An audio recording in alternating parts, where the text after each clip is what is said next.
Herkese merhabalar, Nefis Yemek Tarifleri Mutfağı'na hoş geldiniz. Bugün sizlerle Japonların geleneksel tatlarından biri olan ve son zamanlarda sık sık karşımıza çıkan mochi tarifini paylaşacağım. Dilerseniz hemen yapılışına başlayalım. İlk olarak bir kabın içerisine 1 su bardağı yapışkan pirinç unu, 2 yemek kaşığı mısır nişastası, 2 yemek kaşığı toz şeker ve 1 fiske tuzu alalım. Kuru malzemeleri önden biraz karıştıralım. Bu arada bu tarif için hassas ölçüde çalışmak gerekiyor. Verdiğim ölçüler tam gelecek. Malzeme miktarlarının gram karşılıklarını da açıklamalara ekliyor olacağım. Şimdi 1 su bardağı sütü de kaseye ekleyip pürüzsüz bir kıvama gelinceye kadar karıştıralım. Topaklanma olmaması için mutlaka iyice karıştırmak gerekiyor.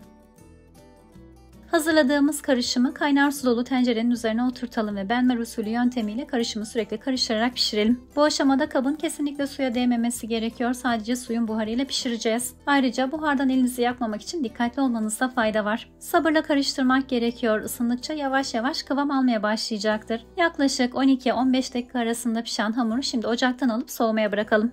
Hamur yeterince soğuduğunda içerisine 1,5 yemek kaşığı sıvı yağ ekleyip hamura iyice yedirelim. İsteğe bağlı olarak bu aşamada biraz gıda boyası ilavesi de yapabilirsiniz. Ben bir ölçü sade, bir ölçü pembe ve bir ölçü mavi olacak şekilde 3 ölçü hamur hazırladım. Bu arada hamurları renklendirirken matcha tozu veya pancar tozu gibi farklı doğal renklendiriciler de kullanabilirsiniz.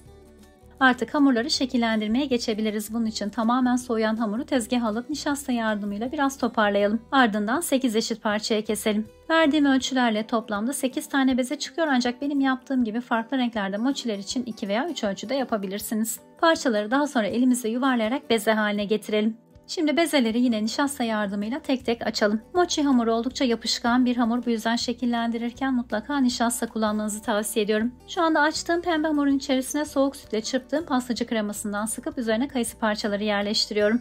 Hamuru şöyle yanlardan katlayarak ortada birleştirelim ve üstte kalan kısmı da koparalım. Şekillendirmek de aslında çok kolay. İç dolgusunu istediğiniz farklı malzemelerle de hazırlayabilirsiniz. Bu aşamada tercih tamamen sizin. Diğer hamurları da aynı şekilde açıp şekillendirmeye devam edelim. Ben mavi hamurun iç dolgusuna sadece krema, sade hamurun içerisine biraz dondurma koymayı tercih ettim. Bu tarif için kullanacağınız iç dolgusunu tamamen kendi zevkinize göre değiştirebilirsiniz. Mevsim meyveleri ve krema ile farklı kombinasyonlar hazırlayabilirsiniz. Son dönemlerde sıklıkla karşımıza çıkan geleneksel Japon tatlısı mochi'yi evde yapmak aslında kolay. Umarım sizler de bu nefis tarifi dener ve memnun kalırsınız. Tarifle ilgili tüm detayları her zaman olduğu gibi açıklamalara ekliyorum. Farklı soru ve önerileriniz olursa yorumlardan yazabilirsiniz. Mochi tarifini evde denerseniz yorumlarınızı ve fotoğraflarınızı bizimle paylaşmayı unutmayın. Şimdiden deneyecek herkese afiyet olsun.